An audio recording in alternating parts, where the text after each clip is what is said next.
Terima kasih Anda masih bersama kami di Political Show dan kita akan lanjutkan perbincangan kita pada malam hari ini. Saya mau bergabung dulu ya ke Wakil Menteri Dalam Negeri Bang Bima Arya. Kang Bima Arya, ada kekhawatiran dari masyarakat sipil bahwa DPR ini, 8 fraksi di DPR ini bersama dengan pemerintah akan mengakali putusan MK, artinya tetap menjalankan tapi mencari celahnya. Nah ini bagaimana kemudian komitmen dari pemerintah supaya betul-betul ini tidak melenceng?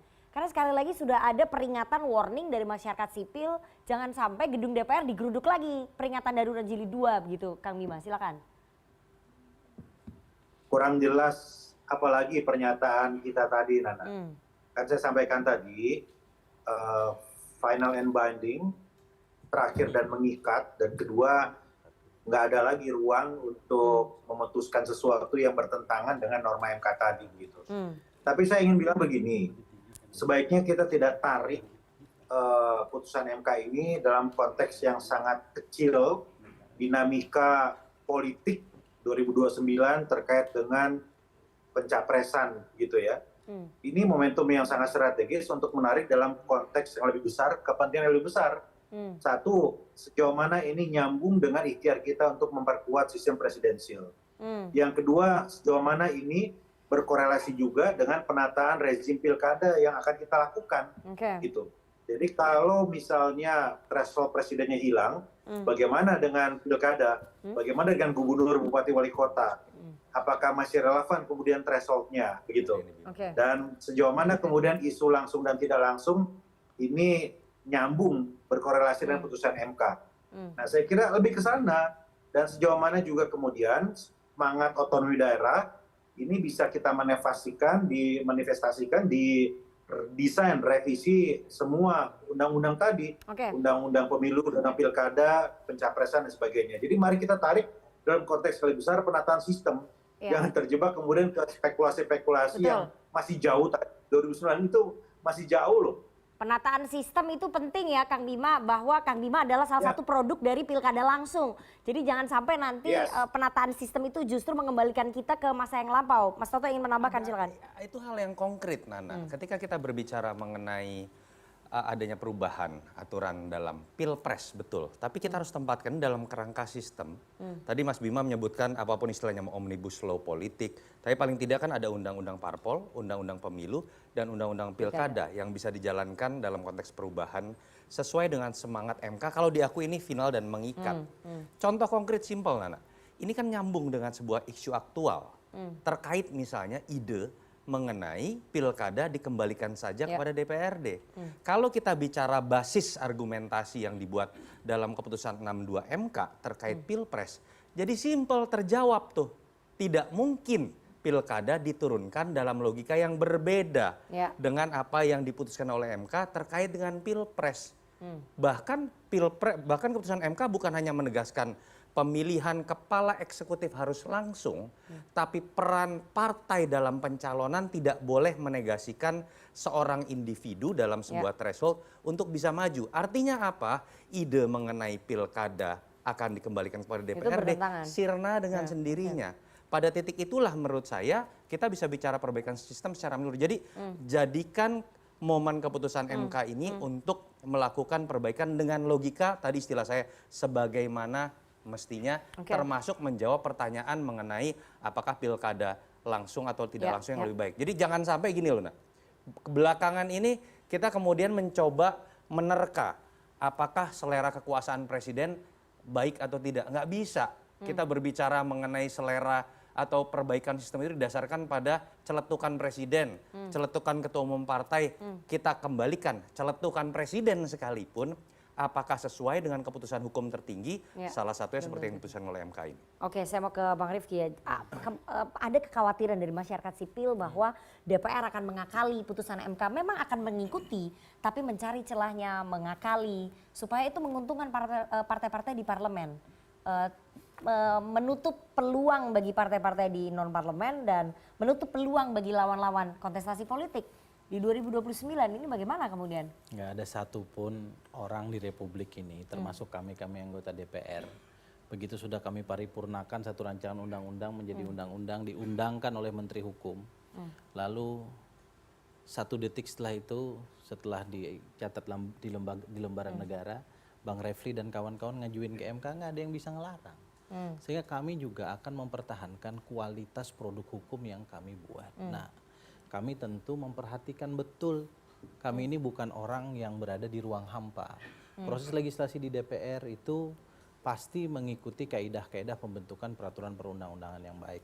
Kami tidak ingin bikin satu undang-undang, capek-capek bahasnya, dimulai dari evaluasi dulu, kita bikin drafting dengan benar, undang seluruh society, civil society, political society, academic society, begitu normanya selesai dibatalin oleh MK.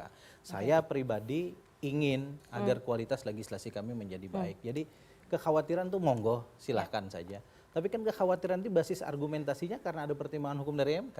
MK sendiri yang kemudian meminta kami melakukan constitutional engineering. Ya constitutional engineeringnya, tapi jangan sampai Belum kemudian menutup Nana, kesempatan. belum apa-apa ini Nana, sabar. Jadi kalau Komisi 2 itu Wajar tahapnya, loh, publik itu khawatir. Yang kemarin revisi undang-undang pilkada gedung DPR digeruduk. boleh Nana, jangankan geruduk, ikut ngopi makan di Komisi 2 aja sekarang saya persilakan. Saya fasilitasi. Ini tahapannya Nana, kami akan bikin evaluasi dulu terkait dengan pemilu secara keseluruhan. Itu agenda setelah reses. Kalau itu firm di Komisi 2. Ya. Baik itu pilpres, pileg maupun pilkada, dan bukan hanya 2024, tapi kita akan lihat ke belakang. Nah, itu akan menjadi bahan penting bagi kami untuk menyusun produk legislasi.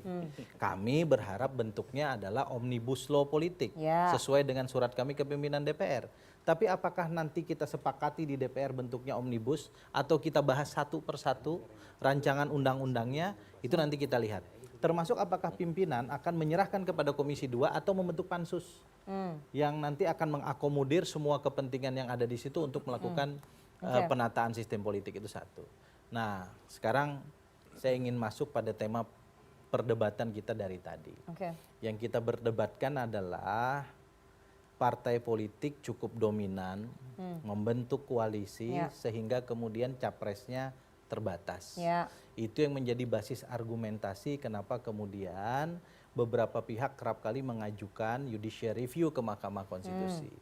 Kalau saya berpandangan Nana, Undang-Undang 23 tahun 2003 sampai dengan Undang-Undang nomor 7 tahun 2017 kendati menerapkan presidensial threshold, dan presidensial threshold itu Mas Toto ada juga negara-negara penganutnya. Ada. Nanti kita buka datanya. Yang paling dekat dengan kita misalnya adalah Thailand. Tadi Turki walaupun belakangan. Ini kan bukan soal duluan atau belakangan, tapi ada yang menganutnya. Thailand itu parlementer loh Bang Rifki. Perdana Menteri. Iya, tapi ada basis bukan soal presidensialnya. Dasar untuk mengajukan persentasenya. Gitu. Poin kita adalah menegakkan kembali presidensial yang di seluruh dunia tidak mengenal sistem threshold Bang Rifki. Poinnya adalah itu.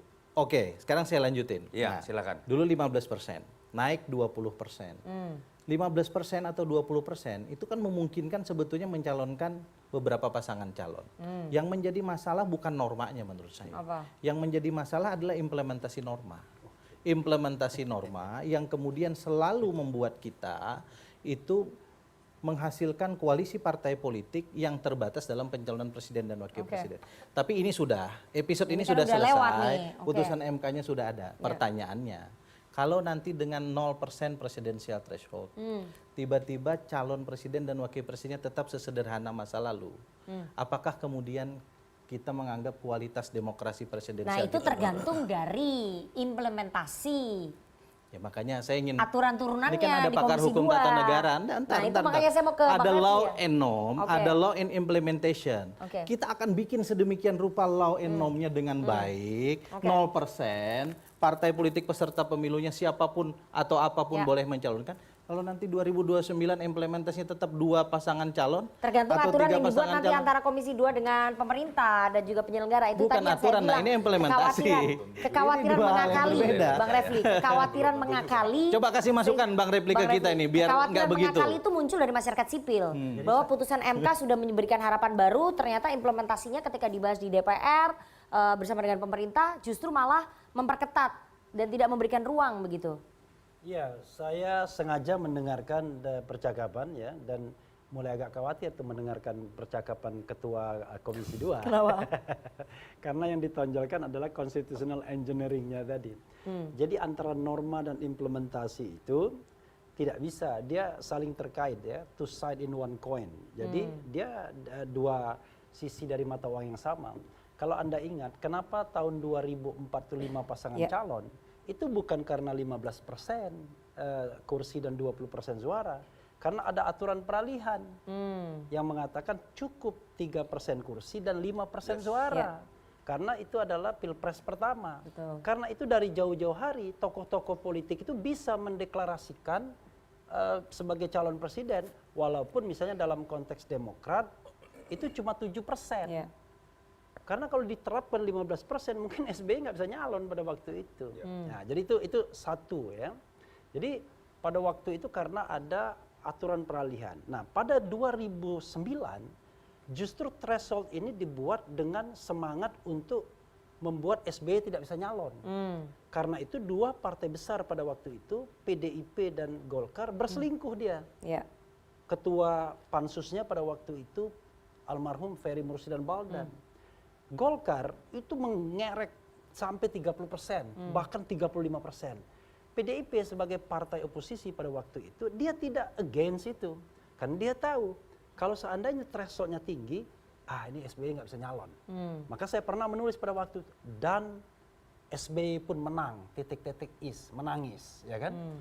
Karena pada waktu itu memang rencananya, kan kita tahu Golkar, Yusuf Kala pada waktu itu, kemudian ada Megawati, ya. Presiden dan Wapres pada saat itu pecah kongsi. Tetapi hasil Pilpres 2009 justru menunjukkan satu-satunya partai yang bisa standing alone adalah Demokrat. Sementara Wiranto yang tadinya calon presiden cepat dia melipir ke Yusuf Kala, maka terjadilah koalisi yang kedua. Yang bingungnya adalah antara Prabowo dan Megawati karena dua-duanya mau menjadi calon presiden. Dan tidak mungkin dua-duanya maju sebagai capres karena 20% kursi. Dan akhirnya salah satu harus mengalah, perjanjian batu tulis dan lain sebagainya. Kalau saya lagi membuka catatan-catatan sejarah, sebenarnya ada juga cacatnya di sana. Karena suara dan kursi itu ketika pendaftaran sebagai capres belum ditentukan sebenarnya karena masih ada sidang di MK. Pada tahun 2009. Ya, cuma nah, kan ini saya kan tidak mau rigid sebagai Oke. orang hukum tata negara. Ya sudahlah, saya menganggap itu fenomena politik. Nah, berkaitan dengan yang ini, apakah kekhawatiran akan diakali itu? Dan itu sudah pernah ada? terjadi. It happened dengan Effendi Ghazali. Kan Effendi Ghazali itu maksudnya adalah agar tidak ada lagi threshold, maka diadakan pemilu yang serentak. Tidak ada orang satu pun yang membayangkan, termasuk bahwa saya, itu syaratnya bahwa threshold itu akan itu salah satu contoh tiket yang sudah disobek. Salah satu ya kan? contoh Nah, pengakalan yang dilakukan oleh DPR, Bang Rifki. Sekarang kalau seandainya threshold 20% itu diterapkan, maka hanya akan ada 8 partai politik yang berkuasa. Partai yang punya suara yang tidak lolos parliamentary threshold itu akan menjadi anak bawang karena basis kursi pasti lebih disukai karena jumlahnya lebih kecil, 20%. Maka secara teoritis kalau seandainya misalnya, ini mohon maaf ya, saya kan harus frankly speaking, misalnya Prabowo menginginkan bahwa dia menjadi calon presiden untuk periode kedua, maka dia akan melakukan yang namanya tanda kutip constitutional engineering, yaitu apa? Ya dia dekap saja 7 partai politik yang saat ini ada di pemerintah dan jangan lupa PDIP tidak sampai 20% seperti sebelumnya. Maka bisa jadi tiba-tiba kalau hanya ada satu calon tunggal, tidak ada kayak di daerah mana, begitu diadu pun tetap menang karena ada calon yang dicoret itu. Nah karena itu saya mengatakan ya kita harus lihat rasio disidendinya, yaitu alasan untuk memutuskan itu. MK ini sudah tersadarkan ya dari apa yang society perjuangkan. Jadi yang Anda khawatirkan bahwa akan ada pengaruh dari kekuasaan, dari petahana untuk bisa mencari celah dari putusan MK itu. Logika threshold itu adalah logika elitisasi perahu, vehicle. Kalau kita memberikan tiket kepada semua peserta pemilu, kalau peserta pemilunya 20, maka akan ada 20 tiket. Akibatnya maka tiket itu murah jadinya. Tapi kalau misalnya 20%, maka maksimal hanya ada 4 calon saja, nggak mungkin kan distribusinya merata kan? Maka hanya ada 4 tiket, otomatis mahal. Dalam pemilu kita yang penuh dengan money politics, ya, baik vote buying maupun candidacy buying, maka praktik tersebut kadang-kadang disukai oleh sebagian pengurus partai politik karena kesempatan untuk mendapatkan uang yang sebanyak-banyaknya tapi di sisi lain disukai juga oleh elit-elit partai tertentu karena membuat dia bisa menjadi terus-menerus menjadi king atau queen maker. Tapi kalau seandainya 0, maka bisa jadi calon orang bisa jadi kingmaker. Bukan begitu, calon yang populer, ya, yang kuat popularitasnya cukup dicalonkan oleh partai kecil, bisa jadi. Dan kalau pemilunya jujur dan adil, bisa jadi dia yang menang. Nah, kalau sekarang pemilunya belum jujur dan belum adil. Jadi Anda melihat, makanya kemudian ada persoalan lain. Tadi dia dikatakan Wamendagri, tidak hanya soal threshold ini. Bagaimana kita menata sistem politik kita? Salah satu jawabannya adalah bagaimana kita menciptakan pemilu yang jujur dan adil, termasuk pilpres. Begitu. Oke, baik. Kepentingan Pak Prabowo. Kalau misalnya memang Pak Prabowo akan maju lagi mempertahankan posisinya untuk second term, untuk periode kedua, maka Pak Prabowo berkepentingan untuk mendekap 7 partai lainnya itu untuk mengikuti keinginannya, yaitu tadi mencari celah dari putusan MK. Sekarang kan sudah dalam koalisi. Ya tentunya dalam koalisi, tentunya kan sekarang ini posisinya memang kan kedekatan dalam koalisi dalam melakukan pekerjaan-pekerjaan ke depannya, tentunya sampai sekarang juga masih berjalan. Jadi saya kira apa yang diprediksikan itu kan kita masih panjang. Saya katakan masih panjang. Ini kan masih berjalan, dinamika ini masih berjalan, dan kita juga melihat bahwa saat ini apa yang ada ini, ada koalisi yang ada ini masih solid. Ya kan? Artinya dalam kedepannya kita juga masih melihat bahwa apa yang terjadi ke depan dan undang-undangnya sendiri juga masih belum dari MK, apakah itu nanti perubahan seperti apa, masih dalam pembahasan yang belum dibahas sama sekali, ini belum disentuh sama sekali. Jadi kita tidak bisa berandai-andai ke depan seperti ini. Boleh saja kita mempunyai suatu teori-teori seperti itu, tetapi intinya bahwa saat ini kita belum 100 hari dan kita akan bekerja, dan saat ini koalisi itu masih berjalan. Oke, tapi bahwa ada kekhawatiran bahwa Pak Prabowo akan bukan mempengaruhi ya, akan mengajak rekan-rekan partai koalisinya untuk tetap bersama dengan beliau sehingga tidak memunculkan capres-capres lain gitu. Ya itu kan belum berspekulasi, dan sekarang kan koalisinya masih tetap koalisi yang ada gitu kan. Dan ini kan masih perjalanan 2029 masih jauh gitu kan. Undang-undangnya aja juga masih belum tahu kita, ya kan. Jadi kita tadi jangan kuncinya lewat ya implementasi aturan itu tadi. Kita tidak berandai-andai dulu kan. Kita saat ini kan masih berkoalisi gitu kan. Koalisinya masih tetap solid di sini. Oke, Mas Toto, dengan koalisi yang sangat solid 90% menguasai parlemen, akan sangat mudah sebetulnya bagi Presiden, bagi Pak Prabowo yang juga Ketua Umum Gerindra untuk bisa mempengaruhi ataupun mengajak teman-teman di partai koalisi ini yang jumlahnya 7 partai itu yang menguasai parlemen untuk bisa mengikuti keinginan. Nggak pernah kita bisa menyimpulkan bahwa koalisi solid pada tahun-tahun pertama. Karena salah satu yang menjadi landasan analisis bahwa sebuah koalisi mengalami uji cobaan itu adalah ketika 2 tahun terakhir. Terkait dengan apa sih? Terkait dengan kesempatan ketika semua partai merasa juga bisa berkuasa atau pindah koalisi. Nah sekarang kemungkinan itu diperbesar ruangnya, Nana. Bahwa ketika dulu mereka juga ingin berkuasa, tetapi kemudian tertahan libido politiknya karena harus mengumpulkan 20-25%. Kemampuan partai 7% yang ketumnya hanya menteri, tentu akan kalah dalam upaya untuk bersaing dengan partai penguasa yang ketumnya adalah presiden untuk bisa mengumpulkan 20% presidensial threshold. Sekarang semua memiliki kesempatan sama. Apakah itu buruk? Mungkin buruk kalau presidennya berbicara mengenai strategi mengkooptasi anggota koalisinya supaya nggak kabur kemana-mana. Mengapa saya tadi kasih contoh Jokowi Jilid 2, kan itu isu yang banyak beredar gitu kan. Dengan cara seperti ini, kita memaksa Pak Prabowo tidak berpikir seperti itu. Kita memaksa Pak Prabowo untuk bekerja dengan baik, kepuasan publiknya tinggi. Sehingga kemudian tidak ada pilihan lain buat partai-partai untuk kemudian mendukungnya kembali, bukan karena dikooptasi. Harus mengumpulkan 20%. Karena memang kayaknya menang Pak Prabowo nih, kira-kira seperti itu. Itu yang menurut saya sebuah dialektika yang bagus dalam konteks pembentukan koalisi dalam sistem presidensial. Jadi ini bukan berbicara mengenai jumlah Bang Rifki ya.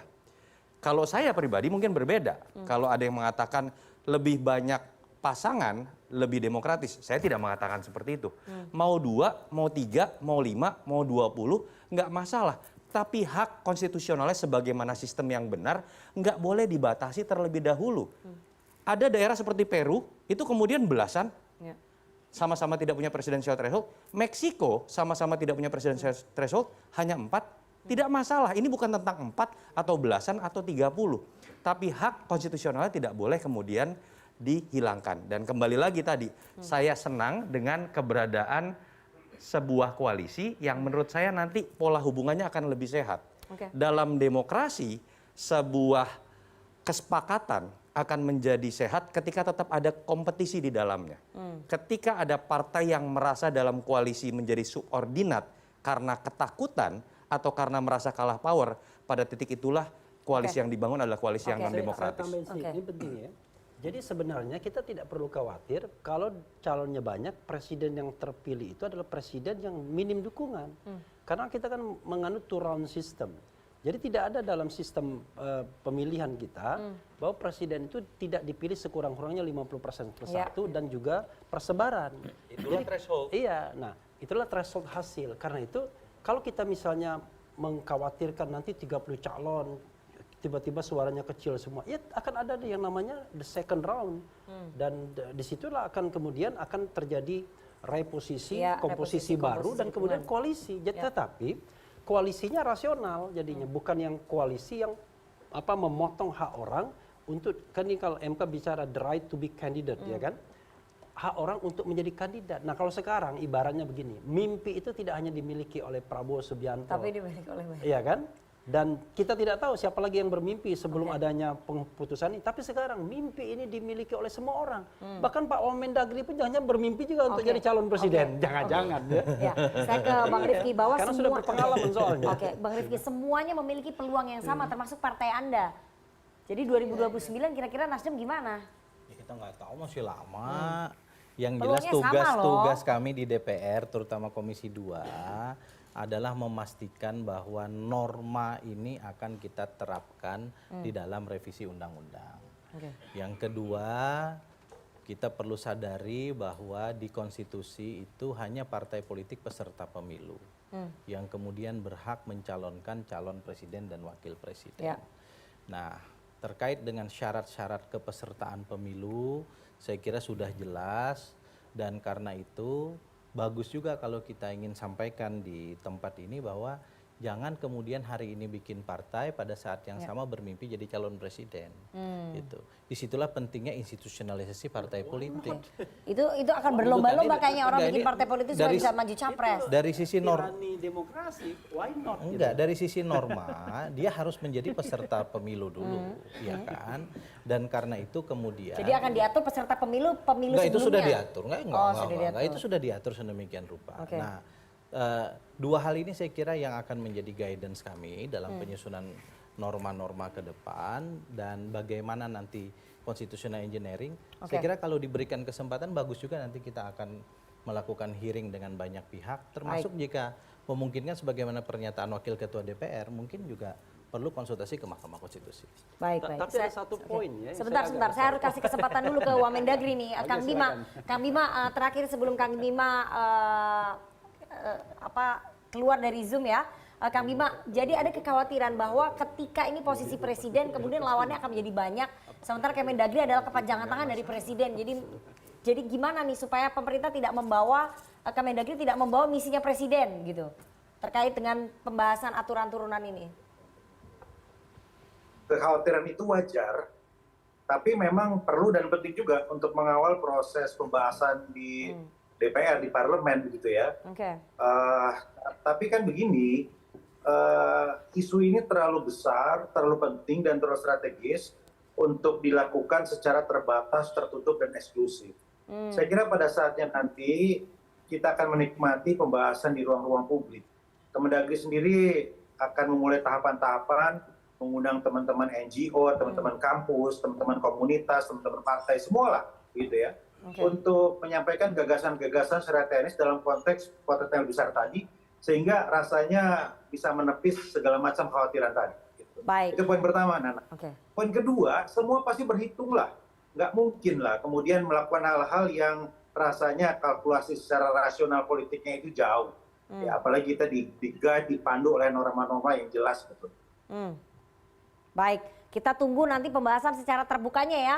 Kang Bima ya. Ya. Jadi jangan sampai ada pembahasan di ruang-ruang gelap atau ruang-ruang setengah kamar yang dalam tanda kutip sering didengar oleh DPR. Terima kasih Wakil Menteri Dalam Negeri Kang Bima Arya sudah bergabung pada diskusi pada malam hari ini. Terima kasih. Ya. Terima kasih Dan semuanya. kita setelah ini akan minta pendapat dari teman-teman mahasiswa yang sudah di studio bagaimana mereka menanggapi bahwa akan banyak calon presiden yang bisa berkontestasi di pemilu presiden 2029 ini, suatu hal yang membahagiakan atau justru akan membingungkan bagi mereka karena pilihannya terlalu banyak. Tapi kita harus jeda terlebih dahulu, jangan kemana-mana, tetap bersama kami di Political Show.